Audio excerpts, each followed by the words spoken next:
Hi, എല്ലാവർക്കും നമസ്കാരം. ഇന്നത്തെ നമ്മുടെ വീഡിയോയിലൂടെ നിങ്ങൾക്ക് രണ്ട് കാര്യങ്ങൾ ശ്രദ്ധപ്പെടുത്താനും അതുപോലെ തന്നെ പല ടെക്നീഷ്യൻസും ചെയ്യുന്ന വർക്കുകളിൽ നിങ്ങൾ ശ്രദ്ധ കാണിക്കണം എന്നും കൂടെ ഓർമ്മപ്പെടുത്താനും കൂടിയാണ് ഈ വീഡിയോ ചെയ്യുന്നത്. അപ്പോൾ ഇന്നത്തെ നമ്മുടെ വർക്ക് എന്ന് പറയുന്നത് സിംഗിൾ ഫേസ് കണക്ഷനിൽ നിന്നും 3 ഫേസ് കണക്ഷനിലേക്ക് ഷിഫ്റ്റ് ചെയ്യാനുള്ള ഒരു വർക്കാണ്.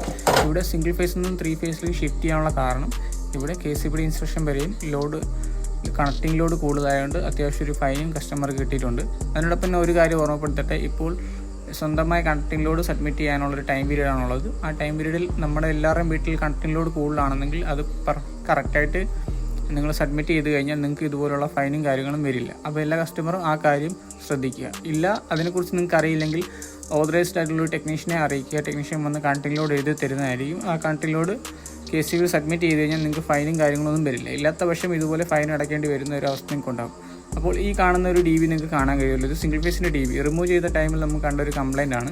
ആ ഒരു കേബിളുകൾ വരുന്ന കോൺഡ്യൂട്ടുകൾ DBയിലേക്ക് എൻട്രി അയക്കുന്ന ഭാഗമാണ് ഞാൻ പറയുന്നത്.